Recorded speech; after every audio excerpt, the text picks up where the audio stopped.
set. All right, here we go. I'm Chris. I'm Dave. And this is Two Old Skeletons Talking. Coming to you from Seattle, Washington.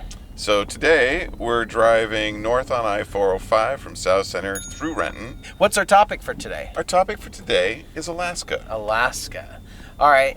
I know how I ended up in Alaska. I actually don't know how you ended up in Alaska. You say you were in Alaska, but I don't remember you ever telling me you were in Alaska. Boats, of course. It Boats. was so my grandpa, worked on boats all his life, and in high school I worked on the Coho, which is a car ferry. But then after high school, I took those 3 gap years, and I needed something to do. So my grandpa called up his old chum Amigo Soriano, who owned a company called Western Pioneer that ran cargo from Seattle to Alaska. And I worked on those boats off and on for like 5 years. 5 years? Off and on. But the first trip was on a boat that wasn't doing cargo. It was the Sally J. It was like 220 feet long, and they had leased it to Shell Oil, so we were part of an oil exploration in the Bering Sea. So 9 of us were boat crew, and then 20 people were on as scientists. On a 200-foot boat? 220. Seems tiny. It's not as tiny as you would think. So one time we were anchored out, and I didn't realize how close actually to the border we were, but we were either very close to or in Russian waters. And we didn't know this, except there were like 4 of us playing hacky sack, and suddenly we're like, didn't know what it was. We're way out in the middle of nowhere, and then a 2-prop plane flies over at like 200 feet, which is super low, and the bay doors are opened, and there's a star on the tail. And they were dropping bombs on you. No, but the Russians were taking pictures of us, because this was like 83. This is 6 years before the Berlin Wall falls. We're still Cold War. And of course, if it's a prop plane, that's the state of their technology at the time. So Well, I don't know. I think it's so they could fly slower, because it was all about taking pictures. So we're like, Jesus, did we just get overflown by the Russians? So he turns around and comes back. He comes back and he flies over us again, and we're like, yeah, that's totally Russians. We totally got overflown. So we're there for like 36 hours, and the next day he came back. This time we were ready though, because we're sassy Americans. So we hear, by the time he flies over, we're all bent over as far as we can get, dropped our pants, and BA'd him. So then we he passes, and we stand up, and we're all super pleased with ourselves and our hilarity. And then he turns around and he comes back, and just after he passes the boat, he dips his wings at us. And we're like, well, rock on, Sergey. Way to have a nice attitude about the whole thing. And meanwhile, on Moscow News, I know. There's our... That's the only Russian I remember. Little kerchief for the nose. I didn't even know that one. Nosvloy platochik. You must have remembered that one. No, I don't remember ever hearing that. What about you? I mean, you were in Anchorage, right? I was in Anchorage. Well, I started in Valdez. When I was going to school at Cornish, my best friend at the time was this girl, Glenn Helen, right? Nothing romantic, nothing like that. She was just, we were like non-romantic soulmates. And we were in our first year at Cornish, struggling to pay for things. And she says, I heard we could go up to Alaska, and we could work in the canneries, and we can come back with like $1,500 in our pockets, which was huge to us at the time, $1,500, right? And so we're like, screw it, we're doing it. We're going to go up there. Now, there were a whole bunch of Alaskans who had come down for that first year at Cornish. Basically, they were all going back again. And one of them was this douchebag named Justin, who said, that's a horrible job. Don't go do that. My brothers and I run these fireworks stands, and you make the same amount of money, and you'll be out in the middle of nowhere, right? But we'll give you a gun, and so this is our plan, right? But then he comes back and he says, well, my brothers are pissed at me because I bagged on them at the last minute because I'm going to do this play instead in Valdez, and so you and Glenn don't have jobs either. And so I was like, well, all right. But Glenn, man, she was a fiery little redhead. So she walks up to him and she goes, you better get us jobs in that play. We are going to Alaska this summer, and you're going to arrange it, so you better work it out. And sure enough, he worked out so that we would go up there And so I went up to Valdez Nice. for the summer, fell in love with a girl, moved up to Anchorage, and in my first week in Anchorage, the girl that I moved up there for broke up with me. Nice. And my car died, right? Like, seriously died. Classic. So I'm stuck. I'm stuck in Alaska for the rest of the year now. So, right. Got to make enough money to get back. Yeah. I mean, I didn't have enough money to fly. I barely had the scoots to even get up there in the first place, you know? In fact, my first attempt to get up there, driving up the Alcan, I got turned back at the Canadian border because I only had $200 with me, and they're like, you're not making it all the way to Anchorage on $200. I go, watch me, dude. And it's like, nope. So I had to come back and borrow another couple $100 from my dad. They just wouldn't let you in the country? No, absolutely not. The Canadians wouldn't let me in. They're like, we don't want you hilarious. getting stuck in our country. Yeah.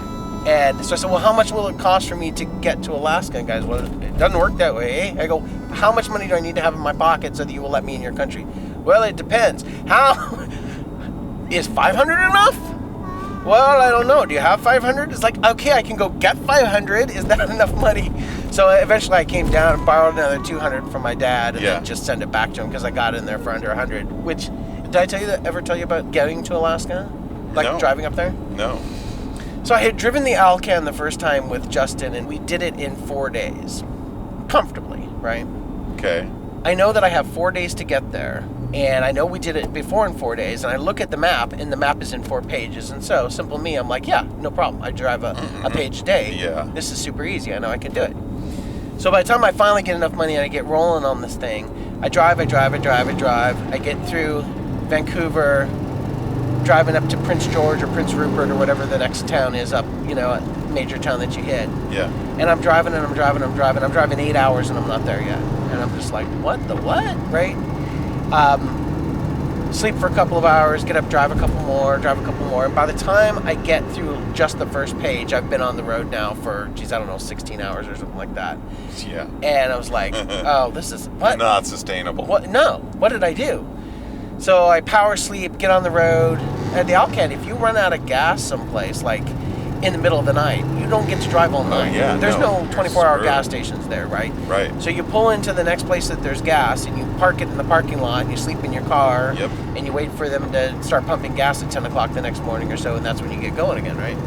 The second day, it's the same thing. Drive, and I have to do 12 hours just to get through that second page. I'm just like, oh, this is rough. This is rough. I get up the third day, I drive, I'm through the third page in 4 hours. Wow. And at this point, I'm so punchy, I don't even realize what's going on. I'm like in freaking Twilight Zone or something. Right. Drive the next page another 4 hours. So basically, I find myself in Alaska in 3 days. And I was like, what the hell? Finally, it occurs to me to go back and look at the maps, and I realized that the scale is different from page to page to page. And it never occurred to me. I just thought, it's... It's 4 pages. The scale's going to be the same on each page. Yeah. And then I can do it in 4 days. Refer back to slow learner. Isn't it funny how, when you're younger, how much slower time moves? Because I was in Alaska for 1 year. And it feels like forever. And in the 1 year that I was in Alaska, I was interviewing for the security company job. And I walk in, and the only thing they're concerned about is do you have your own gun? And of course I didn't. I wasn't 21 and you couldn't have brought it through Canada anyway. Yeah. And I said, well, do I need my own gun to get a job? It's like, yeah, we don't provide the gun. Well, is this, do I need a gun? These are all armed positions. So if you don't have a gun, we cannot hire you. I go, I have a gun then. It's okay, I have a gun. Okay, great. Can you start tomorrow? So I had to go to JCPenney, apply for a credit card, use the credit card to buy a gun so that I could go to work. Anyway, Psycho. Alaska stories. But yeah. So this was several years later. This is when I'm in college and doing trips in the summertime that are cargo.